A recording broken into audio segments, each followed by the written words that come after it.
Have you ever, sought out the deep woods just to escape the noise of your everyday life? Oh, definitely. I think we all have at some point. Right, you know that feeling. You just want to get away from the sirens, the pings on your phone, the hum of the refrigerator, the constant, unending chatter of the modern world. Exactly. You just want that pristine quiet. Yeah. You pack up your gear, you hike miles away from the nearest cell tower, and you look for it. But I want you to imagine what it would actually feel like if you found it.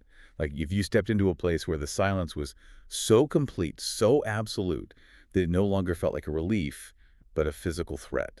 It is a deeply unsettling concept, biologically speaking. We are hardwired by evolution to associate a certain baseline of environmental noise with safety. Right, because silence means predators. Exactly. When that baseline drops abruptly to zero, our ancient survival instincts immediately start sounding a silent alarm in our heads. And that alarm is basically the core of what we are exploring in today's deep dive.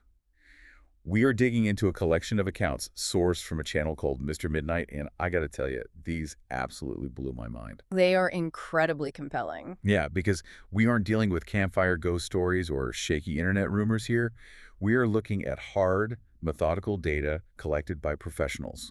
We have an 11-season trail worker named Grant, an acoustic ecologist named Priya with a deep background in environmental soundscapes, and an experienced wilderness guide named Owen. The professional caliber of these three sources is really what makes the data so difficult to ignore. These are individuals whose literal livelihoods depend on their ability to accurately read and interpret the wilderness. They don't spook easily. No, they don't. So our mission today is to synthesize these incredibly specific, overlapping accounts. We're going to unpack the recurring anomalies in these unmapped, quiet zones, explore the actual science behind what they experienced, and look at why the institutions in charge seem entirely content to just look the other way. Which is maybe the most alarming part. Totally. And the most striking place to start is the physical phenomenon Yeah. that ties all three of these stories together. It is this sudden, unnatural, and complete drop in ambient noise. Okay, let's unpack this, because the way they describe the silence is not just an absence of sound, it's a physical weight. What's fascinating here is how fundamentally that defies natural ecology. If you think about the reality of a healthy forest, it is never, ever truly silent. It's always buzzing. Right. A thriving ecosystem is a constant overlapping symphony of microsounds. You have thousands of insects moving through the leaf litter. You have the structural creak of heavy timber adjusting to microshifts in temperature. Yeah, the wind, the water. Exactly. Wind interacting with millions of different biological surfaces and water moving through the soil. Even in the dead of winter, a forest breathes. But that breath gets completely knocked out of the air in these specific zones. Let's look at how this physically manifests for the people on the ground. You have Grant, the trail worker, repairing a path on Tova Ridge. 2 miles in, the jays, the squirrels, the wind, everything just stops. Just completely cuts out. Yes. He notes his own boots hitting the dirt sound muffled, like the air itself has gone thick. Then you have Priya, the acoustic ecologist, hiking into a canyon, and she explicitly describes the air feeling pressurized. She notes her ears felt like they needed to pop, but wouldn't. A very specific physical sensation. And then Wren, the 11-year-old daughter of our wilderness guide, tells her dad it feels like her ears are underwater. Wow. It's this universal feeling of pressure. And reading this, I instantly thought of an anechoic chamber. Oh, the engineered soundproof testing rooms. Yes. If you've ever seen videos of people trying to sit inside an anechoic chamber, it is wild. These rooms are designed with massive fiberglass wedges on the walls to absorb 100% of acoustic reflections.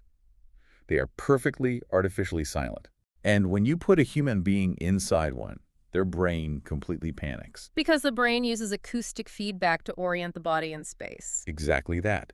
Without background noise to anchor you, your brain desperately cranks up its own internal microphone gain. Within minutes, you start hearing the blood forcefully pumping through your own jugular veins. You hear your digestive tract loudly grinding away. Which is horrifying. It is. You can even hear the physical friction of your bones scraping together when you move your neck. People literally lose their balance and have to leave the room because the human sensory system cannot handle a space with zero acoustic feedback. The deprivation is too much. Oh, yeah. Now, experiencing that kind of profound engineered deadening inside a multi-million-dollar laboratory is one thing. Yeah. But I want you, the listener, to imagine standing out in the open air under a massive sky surrounded by towering pines and feeling that exact same acoustic vacuum. It implies an active environmental suppression that simply shouldn't be physically possible in nature.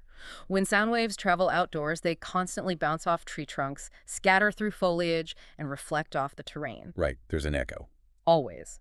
To reach near total natural silence in an open environment, something has to be actively dampening those waves. And remember, Grant and Priya have their baselines perfectly calibrated. Grant spends months alone in the woods. Priya analyzes natural soundscapes for a living. They know what quiet is supposed to sound like. Yes, when they report that the sound is completely gone, it is a significant, baffling data point. Which makes the wildlife's reaction even more terrifying. Shortly after the sound drops out on Grant's trail, he sees a deer standing dead center on the dirt path. It's not grazing, it's not looking for predators. Grant walks right up to it, almost close enough to touch the animal, and it just slowly turns and walks away. No flight response at all. None. Yeah. It is completely unafraid. It's as if whatever is vacuuming the sound out of the air is also actively overriding the survival instincts of the local wildlife. A behavioral anomaly perfectly mirroring the acoustic anomaly. The deer is stripped of its defensive reactions, much like the forest is stripped of its natural noise. But nature abhors a vacuum. And this unnatural silence doesn't stay quiet forever. Eventually something breaks it. And the way it gets broken is deeply, fundamentally wrong. This is where the accounts shift from an absence of phenomena to a highly specific, highly disturbing presence. The acoustic anomaly. We see it first with Grant. He's working at 2:0 p.m., deep in this crushing silence, when he hears a low, held sound coming from the tree line. He specifically notes it wasn't an animal call, it wasn't the wind, and it didn't rise or fall in pitch like a human voice. It was entirely flat. Just a single, steady tone. Yeah. It held for 4 to 5 seconds and then cut off completely. It happens twice more, getting physically closer each time.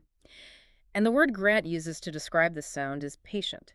He said it felt like it wasn't aggressively hunting him, but waiting to see if he would answer it first. We could easily dismiss Grant's experience as auditory pareidolia, the brain trying to find familiar patterns in stressful silence, if we didn't have Priya's hard empirical data backing him up. Right, Priya actually has the receipts. She does.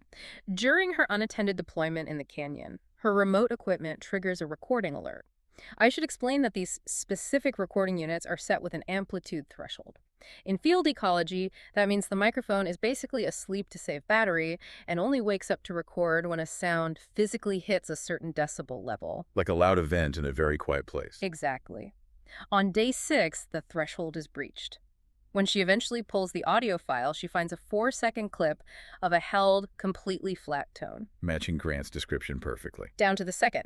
But Priya's audio analysis software catches a detail human ears miss. She notes that the tone cuts off cleanly at both ends, quote, like a switch. So what does this all mean? We have a flat, unnatural tone breaking through areas where natural sound is being forcefully suppressed. And Grant felt deeply that the sound was waiting for him to call back to it. Let me float an analogy here. I am intrigued. Think about the midnight zones of the ocean, right? You have the anglerfish. It lives in total darkness and dangles a little glowing bioluminescent lure in front of its mouth. The lure isn't a piece of food. It's a mimic. It's designed to look just safe enough and just interesting enough to draw another fish out of the dark and into striking distance. A biological trap. Yes. What if this flat tone is an acoustic lure? What if it's a trap designed to mimic communication just enough to trigger a human being's deep-seated social instinct to yell back, like, hello, is someone out there? That assumes a purely predatory, almost biological motive, which is a terrifying thought experiment. But biologically speaking, mimicry like the anglerfish takes hundreds of thousands of years of evolution to perfect. What we are looking at here behaves like something much more abrupt and much more calculated. Oh, interesting. Why do you say that? Well, look at the rest of Priya's data. Over the next 4 days of her deployment, the recording unit logs 3 more pings, and the amplitude of the tone increases each time. Meaning, whatever is emitting the sound is physically walking closer to the microphone. It is a mobile, targeted phenomenon. And this raises an important question about the physics of what Priya captured. In her official report, she writes that the sound is an unexplained tonal event, likely geological.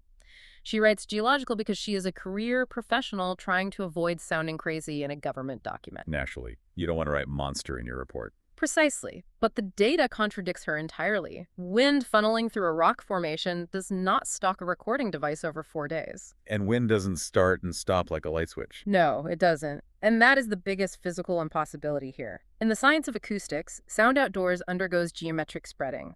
The sound waves travel outward, losing energy to atmospheric absorption.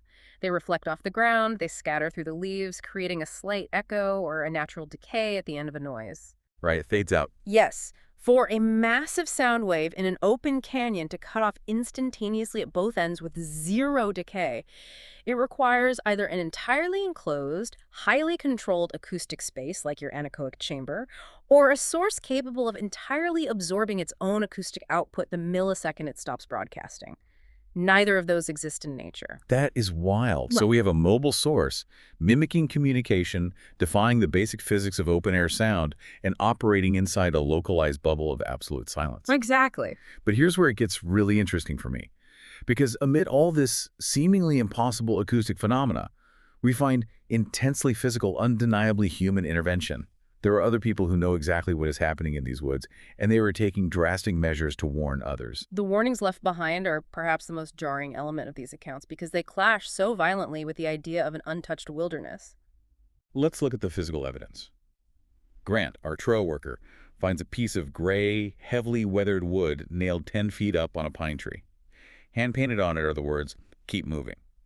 And beneath that, carved in entirely different handwriting, is a second warning, "Do not call out." So 2 separate people at 2 separate times. Yes, the 2 people survived whatever is out there and felt compelled to leave instructions. The medium itself is a message. Nailing a sign 10 feet up requires time, effort, and equipment. It wasn't a panic scrawl. It was a deliberate, premeditated warning. Then you have Owen and his daughter Wren. They are hiking, and Wren spots a similar weathered sign. But this one is specifically nailed low to the trunk at kid height. And the painted warning reads, "Turn around. Stay together." Placing a warning specifically at a child's eye level indicates that whoever put it there understands exactly who is most vulnerable in these silent zones. Right, they know the kids will wander off. Exactly, and they are trying to intercept them before the parents even notice something is wrong. And they aren't just leaving signs. They are actively patrolling. Wren looks toward the tree line and actually sees a man. He never steps out into the open. He only appears in her peripheral vision. But he's not walking toward Wren or her dad. He is moving parallel to them, shifting from tree to tree, physically moving closer to the trail markers. Acting as a silent shepherd, he is enforcing the boundary of the path, ensuring they don't wander off into the quiet. Exactly. And then the most aggressive human interaction happens to Priya. When she hikes back to retrieve her acoustic equipment, she finds the mounting bracket has been unscrewed, shifted, and angled deliberately toward the solid inner wall of the canyon. Scratched deeply into the aluminum casing are the words, "Stop recording." Very direct. But here's the kicker. The recording unit wasn't just broken, it was manually powered down. Priya notes that to turn this specific model off, you have to physically hold your thumb on a small recessed power button for 8 full seconds. A deeply intentional act of sabotage. Okay, I have to push back here. We've been analyzing these flat tones and impossible physical silence, which feels almost paranormal. But scratching words into metal, tracking hikers from the trees, holding a power button down for 8 seconds, these are undeniably human actions. Yes, they are. Could these watchers and the crushing silence actually just be the result of highly territorial, off-the-grid human beings using sonic weaponry? Like, could they be using LRADs, those long-range acoustic devices the military uses to shoot sound in a targeted beam, or maybe weaponized infrasound to purposefully disorient hikers and keep government workers out of their compound? It's a very practical theory, honestly. But think about the logistics of pulling that off in the remote backcountry. An LRA or any acoustic device capable of projecting massive sound waves or infrasound requires immense electrical power. We are talking about heavy generators, massive battery banks, and huge speaker arrays.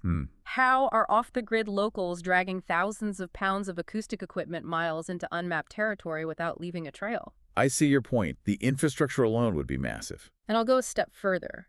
While infrasound sound waves operating below 20 hertz, the threshold of human hearing absolutely causes the physical symptoms our sources felt. When heavy infrasound hits you, you don't hear it. But the massive, low-frequency sound waves physically interact with the fluid inside your inner ear. So that explains the pressure. Yes. Your vestibular system gets pushed around, causing intense disorientation, nausea, dread, and that feeling of pressure Priya and Ren described. So the mechanism of their discomfort makes scientific sense. Right. But an infrasound weapon doesn't make a forest silent.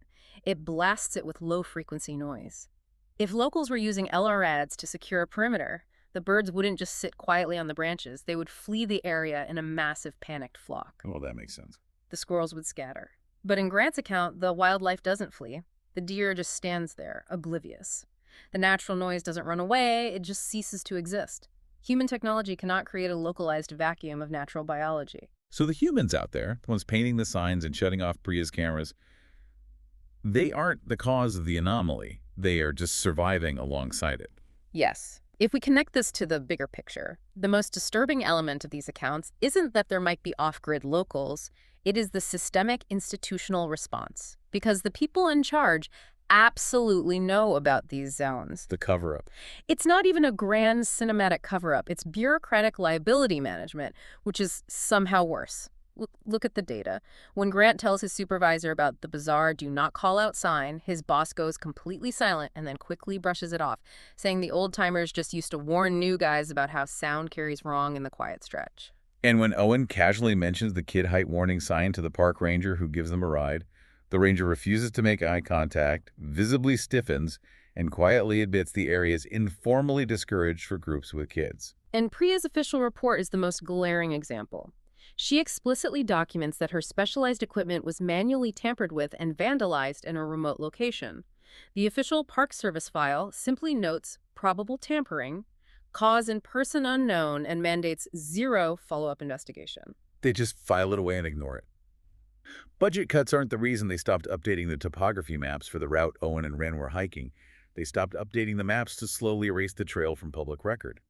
They're trying to quietly starve these zones of foot traffic without ever having to officially admit why. The bureaucracy has learned that the safest action is inaction. They know that investigating the silence only leads to more questions and potentially more liabilities. So they manage the risk, keep the hikers moving on the main trails, discourage the families, and turn a blind eye to the tampered equipment. The institutions are complicit through their absolute refusal to gather data. Wow. We have covered a massive amount of ground today. We started with the sheer, crushing physical weight of an unnaturally silent forest.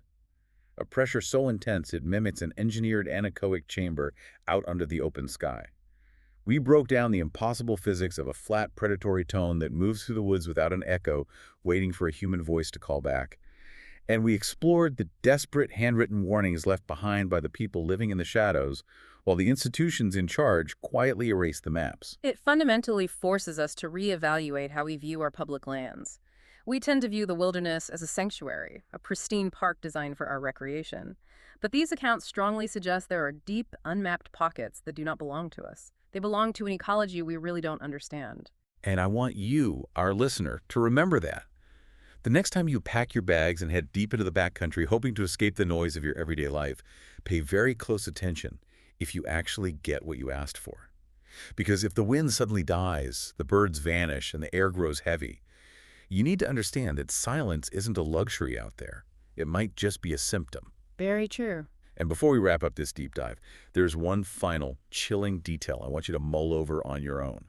It's about the warning scratched into the metal of Priya's acoustic recorder. Think about the specific phrasing the silent watcher used. They didn't scratch the words, "turn it off." They didn't write, "leave this place." They wrote, "stop recording." In the present tense. Yes, an instruction written in the ongoing present tense.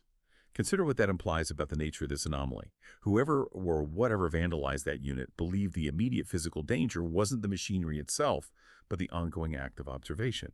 It begs the question, why does this place demand that its territory remain completely unrecorded, entirely unmapped, and perpetually unremembered? What exactly happens if you try to take a memory away from a place that violently refuses to be known? And if you do stand in that silence, feeling the pressure build in your ears, what is waiting in the trees, just hoping you'll be the first one to call out?